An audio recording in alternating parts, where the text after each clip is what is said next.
میرے لورز بھی ہیں، میرے ہیٹرز بھی ہیں. یہ عزت اللہ کی طرف سے ہے. کسی کی ذلت ہے تو وہ اللہ کی طرف سے ہے. ان کے لیے ضرورت ہے کہ نوک نوک کہ ہم نے جو کچھ بھگتنا تھا، جو کچھ بیڈ ٹائم جو بھی ہم نے دیکھنا تھا وہ دیکھ چکے ہیں. حسن ایوب خان کے تمام دیکھنے والوں کو السلام علیکم. ناظرین، بہت سی باتیں ہو رہی ہیں جی اس وقت، اور سیاسی نظام کو لپیٹنے سے متعلق جو ہے لوگ پیشن گوئیاں کر رہے ہیں. میں نے کل بھی اپنے ویلاگ کے اندر یہ بات کی تھی، اور آج دوبارہ، کیونکہ پیشن گوئیوں کا سلسلہ جاری ہے جی، یہ کام رک نہیں رہا. لیکن دوسری طرف میں نے دیکھا کہ کچھ سنجیدہ جو شخصیات ہیں ان کی جانب سے کلیئرٹی کے ساتھ وہی بات جو کہ ہم نے حسن ایوب خان کے فورم سے کی، یا میں نے ٹویٹر کے اوپر ٹویٹ کی، اسی کے ساتھ ملتی جلتی باتیں کی ہیں. اور ان میں محترم انصار عباسی صاحب ہیں، منیب فاروق صاحب ہیں، اور دیگر کچھ لوگ ہیں جو کہ میری ہی جو بات ہے اسی کے ساتھ ان کی ملتی جلتی اپنی باتیں ہیں. اب بات یہ ہے کہ ایک طرف جو تعداد اگر ہم دیکھیں کہ جو کہہ رہے ہیں کہ یہ سسٹم جو ہے یہ اب لپیٹ دیا جائے گا، ان کی تعداد جو ہم لوگ ہیں جو بات کر رہے ہیں ان کے مقابلے میں بہت زیادہ ہے. اب یہ تعداد کیوں زیادہ ہے؟ کیونکہ اس وقت جو جنگ ہے وہ ایران اور امریکہ کی جنگ چھوٹی ہے، لیکن ویوز کے لیے، اپنی ویورشپ کے لیے، آڈینس کو گریب کرنے کے لیے مسالہ اور تڑکے والی جو خبریں ہوتی ہیں وہ بنا کر پروڈیوس کرنے کے لیے جو لوگوں کی جو ہے وہ جنگ زیادہ تیز ہے. اب اس میں کس نے کتنے پیسے بنانے ہیں اور کس نے کتنے ویوز لینے ہیں، اپنی کریڈیبلٹی تو جائے نا بھاڑ میں. ابھی تو پیسے جو ہے نا وہ چھاپیں، یا ابھی تو ہم ویوز لیں، اور ابھی تو تھوڑا سا جو ہے نا اپنی خود نمائی کرے کہ ہم بتائیں جی ہم نے بڑی خبر دے دی ہے. یعنی محسن نقوی صاحب کے بیان سے پہلے تو ان کو کانوں کان خبر نہیں تھی. ہاں، ایک شخصیت ہیں جنہوں نے اس سے متعلق پہلے بھی بات کی تھی، وہ محترم سہیل وڑائی صاحب ہیں. اب سہیل وڑائی صاحب کہہ رہے تھے کہ جولائی کے بعد جو ہے وہ سسٹم نہیں چلے گا. ایک طرف تو محسن نقوی صاحب نے پبلکلی کہا جی کہ سہیل وڑائی صاحب جو ہیں وہ اب ریٹائرمنٹ لے لیں، وہ شاید بزرگ ہو چکے ہیں. پھر سہیل وڑائی صاحب نے ان کے خلاف کالم بھی لکھ دیا. پھر میں نے دیکھا کہ جناب یہ جو بزنس کمیونٹی والی جو جہاں پر تقریر کی تھی محسن نقوی صاحب نے، تو وہاں پر سہیل وڑائی صاحب موجود تھے، تو ان کے بیسکلی تعلقات تو بہت اچھے ہیں آج بھی. تو وہ بنیادی طور پر ونڈر بوائے ہو جائے یا دیگر یہ باتیں ہو جائیں، وہ محسن نقوی صاحب کو وہ ان کی خواہش ہے کہ کسی طریقے سے میں دیکھوں کہ وہ ملک کے پرائم منسٹر بن جائیں یا اس سے بھی آگے جو ہے وہ پہنچ جائیں. اب ظاہری بات ہے ان کا ایک تعلق ہے، ایک آپس میں اچھے تعلقات ہیں، تو وہ خواہشات تو ان کی ہو سکتی ہیں، لیکن گراؤنڈ کے اوپر اگر میں حقیقت کی بات کروں تو حقیقت بہت دور ہے اس سے. حقیقت یہ نہیں ہے جو اس وقت لوگوں کو دکھائی دے رہی ہے. اور میں نے اسی لیے آپ کو کہا تھا کہ مجھے اس متعلق راوی اس وقت بھی چین ہی چین لکھ رہا ہے، اور اس میں میں گلہ نہیں کروں گا سہیل وڑائی صاحب کے اوپر کہ وہ کیوں یہ باتیں کر رہی ہیں. یہ محسن نقوی صاحب نہیں کہہ رہے کہ وہ یہ باتیں کریں، لیکن وہ ان کی اپنی خواہش ہے. اور وہ ان کو دیکھیں، کون شخص نہیں چاہتا کہ جی مجھے مزید ترقی ملے؟ کون شخص نہیں چاہتا کہ جی مجھے کوئی ونڈر بوائے کہا جائے؟ کون شخص نہیں چاہتا کہ جناب وہ پاکستان کا جو ہے وہ چیف ایگزیکٹو بنے؟ تو یہ خواہش تو دل کے اندر نہیں بھی تھی. تو وہ یعنی سہیل وڑائی صاحب یا ان کی طرح کے کچھ لوگوں نے جناب گفتگو کر کے شاید ڈال دی ہو. بہرحال میں یہ کہہ سکتا ہوں کہ جو پرائم منسٹر پاکستان سے محسن نقوی صاحب کی گزشتہ رات ملاقات ہوئی ہے، جو ذرائع سے خبر آئی ہے، تو اس کو لوگ کہہ رہے تھے جی بڑی امپورٹنٹ ڈیولپمنٹ ہے اور گلے شکوے جو نا وہ سب دور ہو چکے ہوں گے. تو پہلی بات تو یہ ہے کہ اگر دیکھا جائے خبریت کے تناظر سے تو محسن نقوی صاحب کی اور پرائم منسٹر کی ملاقات کوئی خبر نہیں ہے. مطلب ان کا تو ہر وقت رابطے میں ہونا ضروری ہے کہ کہیں کوئی امپورٹنٹ بات ہے، کبھی وزیر داخلہ جو ہے وہ پرائم منسٹر کے نوٹس میں لے کر آتے ہیں، کوئی ہدایات ہیں جو کہ پرائم منسٹر نے دی ہوئی ہیں، ان کے اوپر جو ہے وہ امپلیمنٹیشن رپورٹ دیتے ہیں. کوئی بہت سی جو ہے معاملات ہوتے ہیں جو کہ یہ مل کر رہے ہوتے ہیں. اب اس صورتحال کے اندر کیونکہ اس وقت سیاسی طور کے اوپر تو شاید زیادہ ہلچل نہیں ہے، لیکن یعنی میڈیا اور سوشل میڈیا کے اوپر یا تجزیے اور تبصروں کے اندر جو ہے وہ بہت ہلچل مچ چکی ہے. تو لہٰذا اس حوالے سے بھی بات ہوئی ہوگی، اور محسن نقوی صاحب نے یقینی طور پر پرائم منسٹر کو یہ کلیئرٹی کے ساتھ کہا ہوگا کہ میں نے حکومت کو ڈسکریڈٹ نہیں کیا، آپ کو ڈسکریڈٹ نہیں کیا. آپ میرے پرائم منسٹر ہیں، آپ میرے لیڈر ہیں، آپ میرے کیپٹن ہیں، اور میں آپ کا یعنی آپ کے انڈر کام کرنے والا جو ہے ایک منسٹر ہوں. یقینی طور پر انہوں نے کہا ہوگا جی کہ میں سوچ بھی نہیں سکتا، اور اس کو میرے جو تقریر ہے یا بیان ہے اس کا غلط مطلب لیا گیا ہے. ہاں لیکن صوبوں کے حوالے سے تو یقینی طور پر یعنی موجودہ پرائم منسٹر جو ہیں وہ بھی کہہ چکے ہیں کہ نئے صوبے بننے چاہیے. محمد شہباز شریف صاحب نے بھی کہا کہ صوبے بننے چاہیے, عمران خان صاحب نے بھی کہا ہوا ہے, مولانا فضل الرحمان نے بھی کہا ہوا ہے, بلاول نے بھی بات کی ہوئی ہے. نئے صوبوں کے قیام کے حوالے سے تو کسی نے کوئی یعنی ماضی کے اندر کہا کہ صوبے بنائیں, لیکن اب پیپلز پارٹی کہتی ہے سندھ کے اندر نہ بنے. اب مسلم لیگ نواز کہے گی جب تک سندھ میں نہیں بنیں گے تو ہم پنجاب میں نہیں بنائیں گے. تو بات یہ ہے کہ اگر یہ ہماری جو لیڈرشپ ہے یہ اپنے ذاتی مفاد سے باہر نکلیں تو پھر اس کے اندر نئے صوبوں کا قیام یا نئی ایڈمنسٹریٹو یونٹ, اگر صوبے بھی نہیں ایڈمنسٹریٹو یونٹ ہو جائیں جہاں پر عوام کو سہولت میسر آ سکے, یعنی ایک ڈویژن کی سطح کے اوپر اگر سہولیات مل جائیں عوام کو تو یہ ان کے لیے بہتر ہے جی. چترال سے پشاور تک کا جو سفر ہے اگر وہ کم ہو جائے تو اس شخص کی جو یعنی زندگی میں تھوڑی آسانی آ جائے گی. اسی طریقے سے اگر جنوبی پنجاب سے لاہور تک کا سفر کم ہو جائے تو وہاں کے جو لوگوں ہیں ان کی جو مشکلات ہیں یا جو ان کی ٹائم کی بچت ہو جائے گی, جو اخراجات ہیں اس کی بھی کمی ہو جائے گی, یعنی بچت ہے. اسی طریقے سے ہم بات کریں تو گوادر سے کوئٹہ تک میں اگر جو ہے بیچ میں کوئی اور ڈویژنل سطح کے اوپر اگر کوئی آ جاتا ہے, کوئی ایڈمنسٹریٹو یونٹ بنتا ہے تو اس سے یقینی طور پر گوادر میں رہنے والے شخص کی جو ہے وہ بچت بھی ہوگی اور اس کا وقت بھی بچے گا اور اس کی مالی طور کے اوپر بھی اس کی نقصان کم ہوگا. تو یہ کچھ حقائق ہیں جو کہ ہمیں سمجھنا چاہیے. دنیا کے اندر جو ماڈل چل رہے ہیں وہ یہ ہے کہ ڈسٹرکٹ گورنمنٹس بڑی مضبوط ہیں, جو میئر ہوتا ہے وہ بڑا با اختیار ہوتا ہے, پولیس وغیرہ بھی اس کے انڈر ہوتی ہے, اور وہ یعنی لوکلی جو لوگ ہوتے ہیں اس علاقے کے لوگ ہوتے ہیں وہی وہاں پر جو ہے وہ ایڈمنسٹریشن جو ہے وہ کر رہے ہوتے ہیں. تو اس حوالے سے اگر ہم بات کریں تو بڑے سکسیس ماڈلز موجود ہیں, لیکن ہمارے ہاں انفارچونیٹلی جمہوریت تو ہے لیکن جمہوریت میں جو بلدیاتی ادارے ہیں ہم نے ان کو پنپنے نہیں دیا جنہیں جمہوریت کی نرسری کہا جاتا ہے, جو کہ بیسیکلی بنیاد ہے جمہوریت کی, جو کہ سب سے امپورٹنٹ ہے, جس سے ہر شخص جو ہے وہ اس کو سہولت ملتی ہے. بلدیاتی ادارے اگر ہم لاتے بھی ہیں تو بے اختیار, اور 2 مرتبہ جی با اختیار بلدیاتی ادارے آئے ہیں. وہ ایک ایوب خان صاحب کا دور تھا اور ایک پرویز مشرف صاحب کا دور تھا, اور اس یعنی نظام نے ڈیلیور کیا. لیکن یہی دونوں پارٹیز ہیں, مسلم لیگ نواز اور پیپلز پارٹی, جب اقتدار میں آئی تو انہوں نے اس بلدیاتی نظام کو ہی تبدیل کر دیا. وہ اختیارات جو ان کے پاس موجود تھے وہ واپس لے لیے. ایک دوسری چیز یہ ہے جی کہ یعنی جو چیف منسٹر ہے وہ اپنے جو وسائل ہیں اور جو اس کے اپنی جو ایک پاورز ہیں وہ منتقل نہیں کرتا جی ڈسٹرکٹ تک یا ڈویژن تک. یہ بھی ایک پرابلم ہے. یہ اپنے اختیارات کم نہیں جو ہے ہونے دینا چاہتے, یہ دوسرے کسی کو بااختیار نہیں بناتے. مطلب میں آپ کو یہ بات بڑی وضاحت سے بتا سکتا ہوں کہ ہمیشہ کیبنٹ کے اندر کوئی ایک وزیر ایسا ہوتا ہے جو کہ تقریباً وزیر اعظم کے برابر جو اختیارات استعمال کر رہا ہوتا ہے.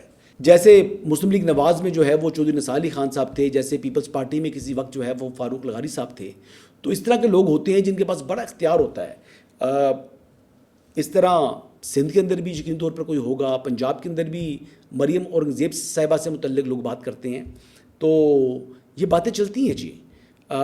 اب یعنی کیبنٹ کے اندر تک بھی جو ہے نا وہ رسا کشی ہوتی ہے اختیارات کی, یعنی اضلاع تک تو یہ انتقال اقتدار اور انتقال وسائل منتقل کرنا جو ہے وہ تو ممکن دکھائی نہیں دیتا جی. تو اس حوالے سے میرے خیال کے مطابق جو لیڈرشپ ہے ان کو سنجیدگی سے سوچنا ہوگا.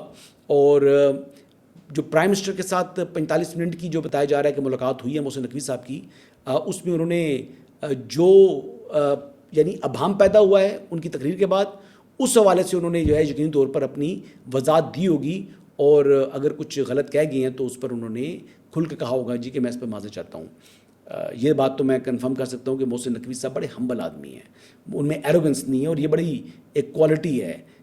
جب کسی شخص کے پاس اقتدار ہو, جب کسی شخص کے پاس جو ہے وہ اس قسم کی جو ہے وہ اتھارٹی آ جائے, تو میں نے دیکھا ہے کہ لوگ بڑے اکڑ جاتے ہیں, بڑے بدل جاتے ہیں.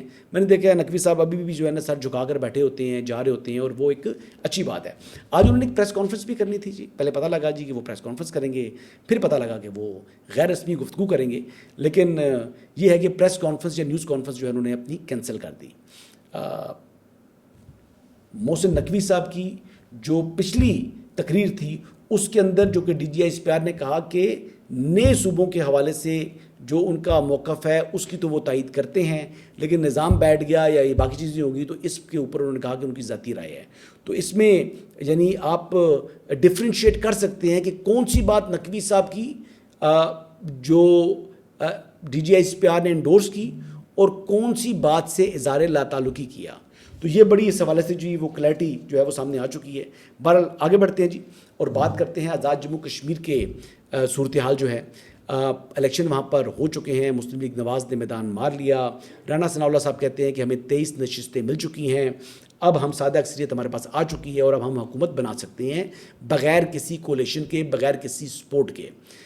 دوسری طرف پاکستان پیپلز پارٹی جو ہے وہ بیانیہ بنا رہی ہے کہ وہاں پر ان کے ساتھ بڑی زیادتی ہوئی ہے, یہ بندوق کی نوک کے اوپر جو ہے وہ تشدد کے ذریعے یا ایک یعنی غیر جمہوری انداز کے اندر جو ہے وہ الیکشن چھینا گیا ان سے. اچھا, کچھ واقعات تو ہوئے ہیں جی, وہاں پر تشدد بھی ہوا ہے, واقعات بھی ہوئے ہیں, تصادم بھی ہوا ہے, جھڑپیں ہوئی ہیں, لوگ زخمی ہوئے ہیں, ایک کارکن شہید ہوا ہے پیپلز پارٹی کا, ایم این اے ہیں صلاح الدین جنیجو, وہ زخمی ہوئے ہیں, ان کو گولی لگی ہے. اللہ تعالیٰ ان کو صحت یاب کرے. میرے مطلب بڑے قریبی دوست ہیں, بڑے پرانے دوست ہیں, میری صحافت میں آنے سے پہلے اور وہ سیاست میں نہیں تھے تو تب سے ہمارا تعلق ہے, اور ایک بڑا عزت احترام کا اور بڑی قریبی جو ہے وہ ہماری تعلق داری ہے.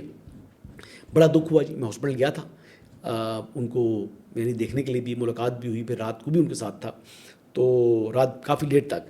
تو بات یہ ہے کہ جی یہ جو واقعہ ہوا ہے اس کا نوٹس میں نے الیکشن کمیشن سے درخواست کی ہے جی کہ وہ آپ اس کا لیں, اور یہ واقعہ کیوں ہوا, کون یعنی رکن قومی اسمبلی کے اوپر گولیاں چلا رہا ہے اور سیدھی گولیاں چلا رہا ہے اور پولنگ اسٹیشن کے اوپر چلا رہا ہے, تو یہ تو یعنی بات ایکسیپٹیبل نہیں ہے.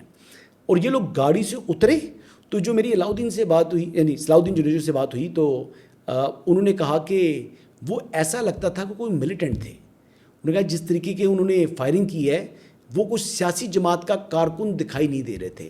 اب اس چیز کو بھی دیکھنا ہوگا کہ یہ کلدم جوائنٹ عوامی ایکشن کمیٹی یا کوئی خفیہ ہاتھ ایسا تھا جس نے اس طریقے سے وہاں پر جناب ان کے اوپر اندھا دھند فائرنگ کر دی. ان کو 5-6 لوگ زخمی ہوئے ہیں اور اللہ تعالیٰ نے ان کو جو ہے وہ محفوظ رکھا, لیکن کسر نہیں چھوڑی گئی.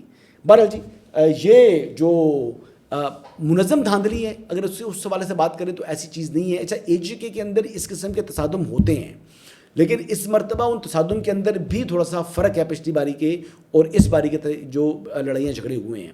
بہرحال اوور آل اگر بات کی جائے تو یہ جمہوری عمل کا تسلسل ہے. سیکنڈ فیز کے الیکشن ہو چکے ہیں, اب لاسٹ تھرڈ فیز رہ چکا ہے, لیکن مسلم لیگ نواز یعنی 2 فیز کے بعد ہی اس وقت حکومت بنانے کی پوزیشن میں آ چکی ہے. اب دیکھتے ہیں کہ کون پرائم منسٹر جو ہے وہ مسلم لیگ نواز جو ہے وہ اپنا چنتی ہے. میں تو یہی کہوں گا کہ ایک ایسا شخص ہو جو ایکسپیرینس بھی ہو, جو گفتگو ایسی کرے کہ جو یعنی سمجھ آتی ہو. کئی لوگ ایسے ہیں جی مسلم لیگ نواز کے اندر جو جیتے ہیں, معاف کیجیے گا, میں تو ان سے کوئی زیادہ امپریس نہیں ہوں, لیکن بہرحال فیصلہ مسلم لیگ نواز نے کرنا ہے. 3-4 ایسی شخصیات ہیں جو کہ کنسیڈر ہو رہی ہیں اس وقت پرائم منسٹر کے لیے. 2 میں سمجھتا ہوں کہ اس میں مناسب ہیں اور 2 شاید اتنی مناسب نہیں ہیں. یہ میری ذاتی رائے ہے, میں کسی کا نام نہیں لوں گا جب تک یہ اناؤنسمنٹ نہ ہو جائے پارٹی کی طرف سے. اچھا, آگے بڑھتے ہیں جی. 5 اگست کو جو پاکستان تحریک انصاف نے احتجاج کی کال دی ہوئی ہے, آپ یقین کریں کہ آج 3 ہو چکی ہے اور کل 4 اور پرسوں وہ ایونٹ ہے, تو کسی کا دھیان نہیں گیا. اب یہ دیکھ لیں کہ علیمہ خانم نے جناب پورے خیبر پختونخوا کے اندر جناب مختلف جگہوں پر تنگ گلیوں میں جا کر, تنگ سڑکوں کے اوپر, بازاروں کے اندر جا کر جناب ان کا جی بڑے لوگ اکٹھے کر لیے ہیں. اب عمران خان کی اتنی مقبولیت ہو چکی ہے کہ بس اب کام ختم ہے. اب تو یعنی ریاست جو ہے وہ اس کا تختہ الٹ جائے گا اور بس ہوگی علیمہ خانم. جو خلق خدا نے فیصلہ کر دیا ہے, عوام سارے نکل آئے ہیں. مطلب بات یہ ہے کہ کارکنان کو انگیج کر کے ڈیوٹیز لگا کر کہنا کہ بھئی آپ تنظیم پوری کو جو ہے وہ استعمال کر کے یہ تاثر دینے کی کوشش کی جا رہی ہے کہ یہ آرگینک ہے. مطلب یہ آرگینک نہیں ہے, یہ لوگوں کو بیچارے کو گرمی کے اندر جو ہے سڑکوں کے اوپر رول رہے ہیں. کہ حکومت ہے, لوگوں کے کام ہیں, لوگوں کے اپنے جو ہے وہ مسائل ہوتے ہیں, ان کی اپنی مجبوریاں ہوتی ہیں, تو پھر وہ آتے ہیں.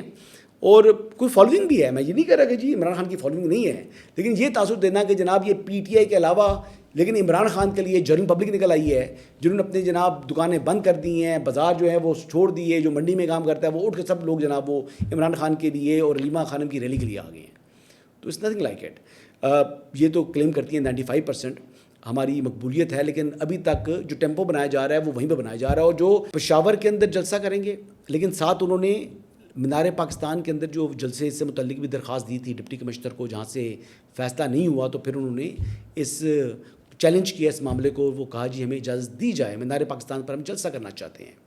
یہ پی ٹی آئی پنجاب کی جانب سے ایک ایفرٹ ہے دکھانے کے لیے کہ جناب ہم نے تو اجازت مانگی لیکن ہمیں اجازت نہیں ملی, اور اب اگر ہمیں اجازت مل بھی جائے, یعنی کل اگر اجازت مل جاتی ہے تو پھر ہم 5 کو جلسہ ہے, تو پھر اتنی جلدی میں تو ہم جلسہ نہیں کر سکتے.